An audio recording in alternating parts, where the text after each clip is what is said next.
I welcome you all in this lecture on transfer function of second order system, which is a sub module for the course on modeling and simulation of dynamic systems.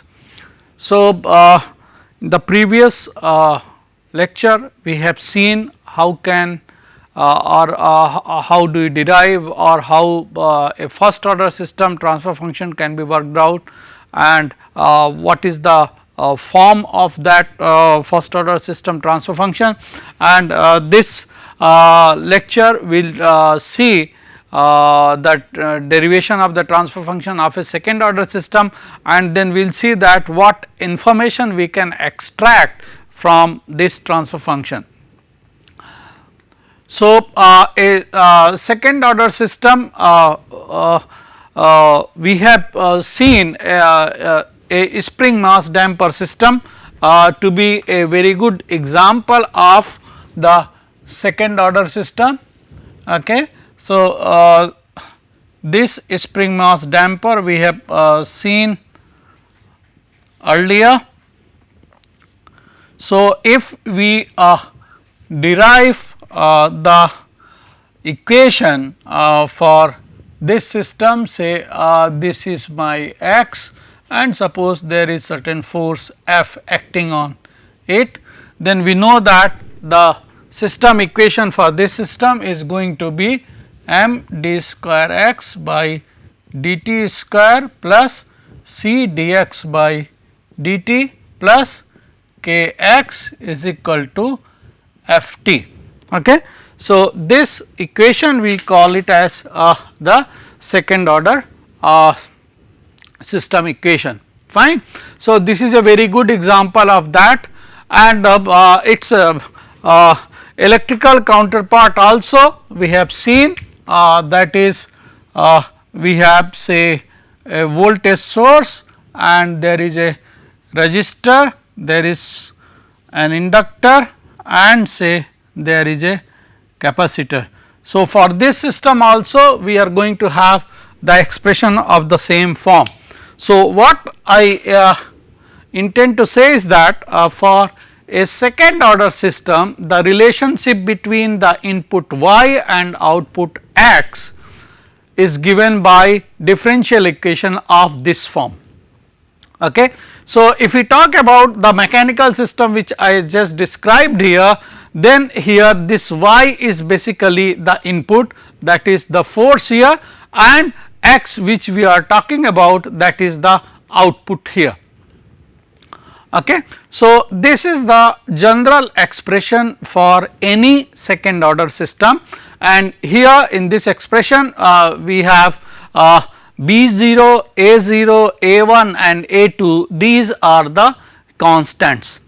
Now, if I want to take the transfer function for this one, what we have to find out the transfer function for this one, which is again the ratio of the Laplace transform of output and the Laplace transform of input.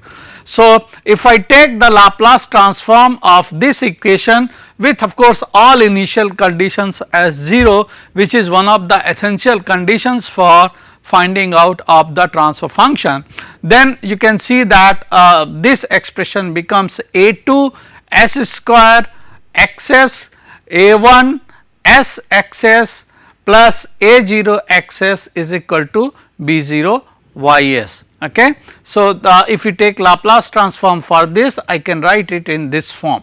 Here since this is a second derivative, so we have the s square terms coming here. For first derivative we have the s term coming over here. So, this expression I can write in the form of output by input. So, output is my xs and input is my ys. So, if I do that, what ratio I get, this is the transfer function gs. Okay. So, this can be written as B0 by A2 s square plus A1 s plus A0. Okay.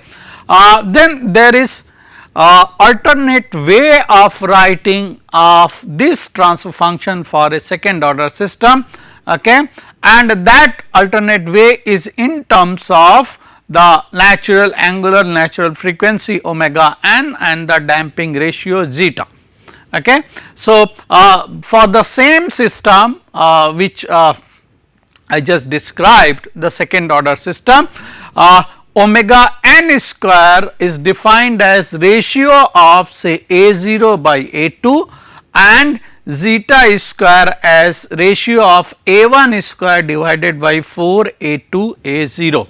Okay. So, if we do this, then what we get is this one. Okay. So, if I simplify that, okay, then this is what we get. Fine. Now, here you can see that this expression I am writing in terms of omega n and zeta. Okay. So, here as I said, zeta is the damping ratio and omega n is the natural angular frequency with which the system oscillate. Okay. Now, if I find out, I take the Laplace transform of left hand side as well as right hand side with initial condition as 0, this is what I get, that is the ratio of xs by ys, gs will be b 0 a 0 omega n square divided by, here we will have the s square term for this plus 2 zeta omega n s and plus omega n square. Okay. So, now you see that this is output by input. Okay. This is output by input. Now, when this system is subjected to say a unit step input, in that case for the unit step input, the ys, that is input can be written as 1 by s. Okay. So, for unit step input, the Laplace transform is 1 by s. So, I can substitute this 1 by s here and I can get the output, okay, which is our aim of getting it. So, here xs I have substituted for ys as 1 by s here. So, this is my xs. Okay. Now, you can see that this is the form of it, some constant here divided by s plus here it is basically the quadratic equation, you can see that. Okay. So, here I can further simplify this, I write the same constant here, there is a s term and this quadratic equation I can always write s plus p 1 into s plus p 2. Okay, where this p 1 and p 2 are basically the roots of this quadratic equation. Okay. So, I can write this in this form, okay, and then in order to find out the value of p 1 and p 2, what I can do is that I equate this term, quadratic term, equal to 0 and I write the root of p as say the minus b plus minus under root b square minus 4 ac divided by 2 a. Okay. So, this actually corresponds to the way of solving a quadratic equation which we have seen. Okay. That is, if my equation is say a x square plus b x plus c is equal to 0, the root x will be minus b plus minus under root b square minus 4 ac upon 2 a.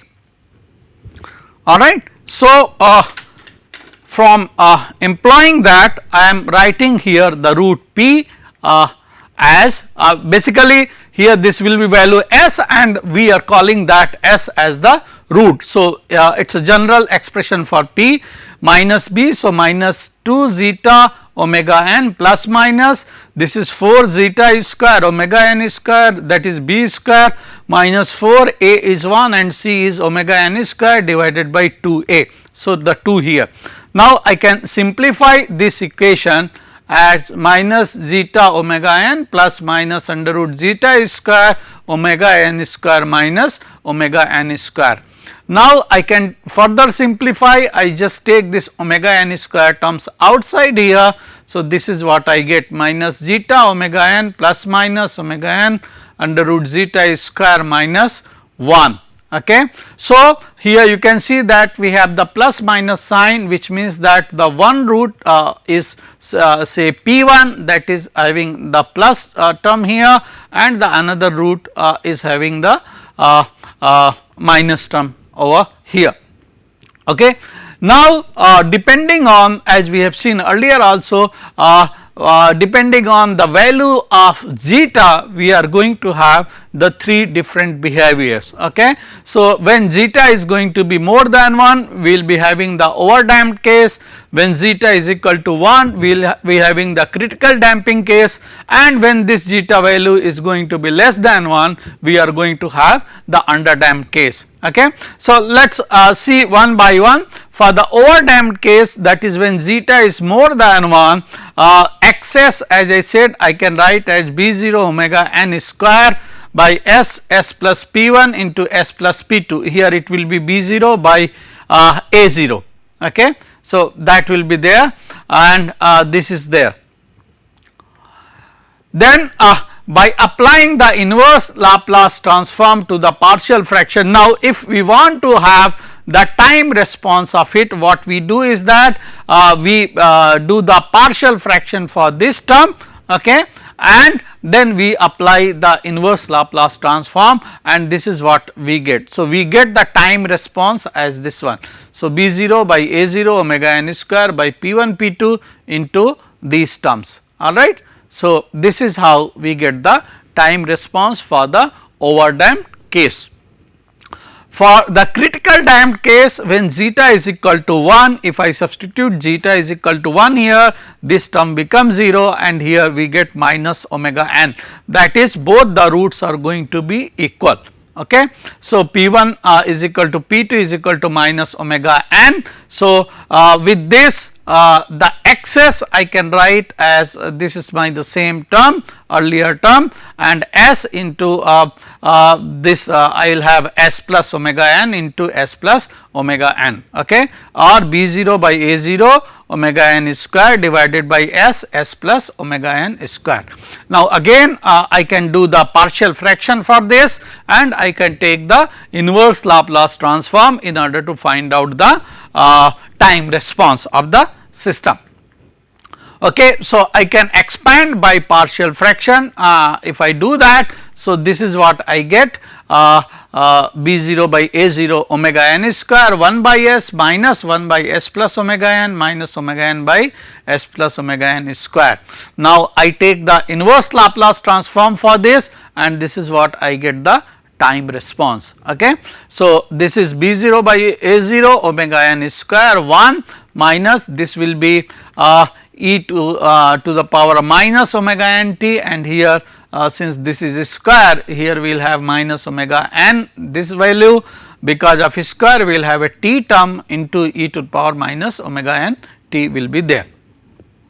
Okay. Likewise, for the underdamped case, that is for zeta less than 1, the time response will be given by this expression. Okay. So, this is how we are going to get it. We can take an example to tell you that what information we get from the transfer function of say the second order system. So, suppose there is a transfer function given by this one 1 by s square plus 8s plus 16, and by seeing this transfer function we need to tell the state of damping of the system what is there, and say this system is subjected to unit step input function. Okay. So, we know that for unit step input ys is equal to 1 by s and gs is equal to xs upon ys. Okay. So, I can write expression for xs as 1 by s, and here this I can write s plus 4 into s plus 4. Alright. So, from here you can see that the roots of these equations are P1 is equal to minus 4 and P2 is equal to minus 4. So, you can see that the roots are equal roots. Okay. When the roots are equal here, they are real and equal, we can immediately conclude that the system is going to be critically damped. Okay. So, you can see that without going into the time domain through the transfer functions, we are able to predict the behavior of the system. So, that is one of the greatest advantage of this transfer function approach. Now, we can also tell about effect of pole location on the transient response. Okay. So, let us take a first order system with transfer function as say 1 by s plus 1, and say let the input be an impulse input.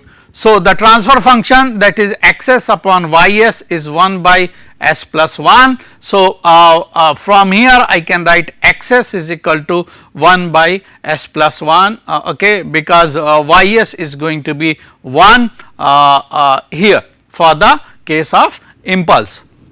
All right. Now, here you see that xs is 1 by s plus 1. If I take the inverse Laplace transform for this, this is going to be simply e to the power minus t, as the inverse Laplace transform for s plus 1 will be here this is 1. So, here we are going to have the minus t, since here there is plus sign, you will be having the minus sign here.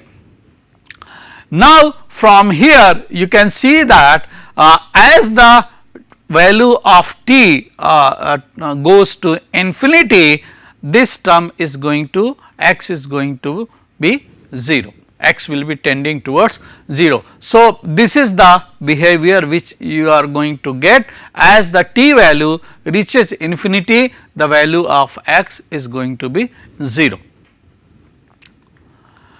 Similarly, suppose if my transfer function is 1 by s minus 1 and it is subjected to unit impulse input, okay, then here you see 1 by s minus 1 is equal to xs upon ys, and from here I can write xs as 1 by s minus 1, and when I take the inverse Laplace transform for this, that is I find out xt, it will be e to the power t. Okay. And if it is e to the power t, you can see the behavior of it, that is as t tends to infinity, x is going to be infinity. Okay. So, this system is unstable one, whereas the previous one, this system is going to be stable one.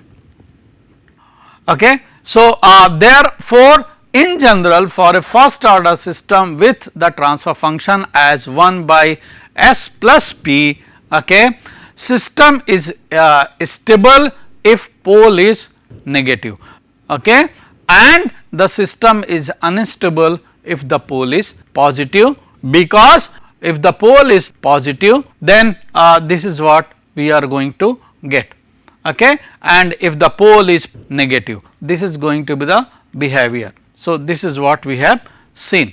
Okay. Now, for the second order system, suppose the transfer function Gs is equal to B0 by A0 omega n square divided by s square plus 2 zeta omega n plus omega n square, and when subjected to an unit impulse input, okay, the Ys is going to be equal to 1. So, what will be my xs in that case? The xs will be B0 by A0 omega n square divided by the same term. Okay. So, this is what we are going to get, and this is the same constant in the numerator, and again this denominator I can write as s plus p1 into s plus p2, okay, where p1 and p2 are the roots of the characteristic equation, this one. Now, here again you see that as we have found out previously, I can find out the root of this characteristic equation, and this is what we are going to get. Okay. So, minus b plus minus under root b square minus 4 ac upon 2a, or this is minus zeta omega n plus minus zeta square omega n square minus omega n square. Now, depending on the value of zeta, okay, p can be real or imaginary, and imaginary terms involves the oscillations. So, that we have seen that if zeta is going to be more than 1, we are going to have the real root, and if zeta is going to be less than 1, we are going to have the imaginary root, and the imaginary terms involve oscillations. Okay. So, let us take an example. So, consider a second order system with transfer function, say this one. Okay. Now, here you can see the roots are minus 2 plus minus j. Okay. And when the system is subjected to unit impulse, then your access is going to be equal to Gs. Okay. And so, access I can write as same as Gs, and if I take the Laplace transform for this, inverse Laplace transform for this is what I am going to get, e to the power minus 2t into sin t. Okay. So, because of here, so basically what is there? There is a sine term, and this sine term is being multiplied by an exponential decaying term. Okay. So, this exponential decaying term basically makes this envelope to be reducing in size. Okay. So, this decaying term basically makes this to reduce in size. Okay. Similarly, if I have say Gs is equal to this, okay, then the root is going to be 2 plus minus j value, and when this system is subjected to unit impulse, then again we have Gs is equal to xs upon ys, or xs is going to be equal to Gs. Okay. And if I do that, this is the term, okay, what we get same as Gs, and if I take the inverse Laplace transform for this is what I am going to get, e to the power 2t and sin t. Okay. So, with this what actually happens, that there is an envelope for that is a sine term is being enveloped by the exponential term here, and you can see that as t increases, this value will be going on increasing, and basically this makes your system an unstable one. Okay. So, that is there. So, this way by looking at the transfer function, that is from the transfer function we can derive the system behavior. Okay. And you can see that here we have not solved the differential equation for the system. Now, in order to change the behavior of the system, that is the previous two cases which we have seen. One case was the stable one, where the magnitude of the sine curve was goes on decreasing, that is a case of stable one, whereas the other one where the magnitude goes on increasing, that is a case of the unstable one. Now, suppose if we want to change the characteristic of the system, okay, for the given input, then we may play with the system, okay, and that is what is called the compensation.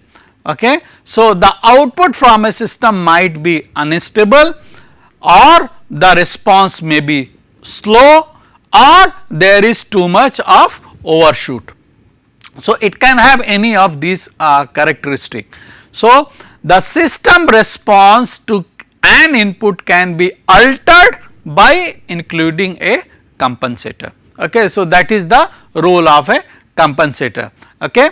So, a compensator is a block which is incorporated in a system, so that it alters the overall transfer function of the system in order to get the desired characteristic. Okay. So, this is the compensators are mostly used in systems in order to get the desired characteristic of the system, and this characteristic could be that we do not want very much overshoot, or we may want to change the response of the system, we want to make the response to be faster, or we may be interested in making the system a stable one. Okay. We will discuss further about this in our next lecture on the block diagram algebra. Okay. So, these are the references which you can look at for the Bolton mechatronics or Ogata modern control engineering. Thank you.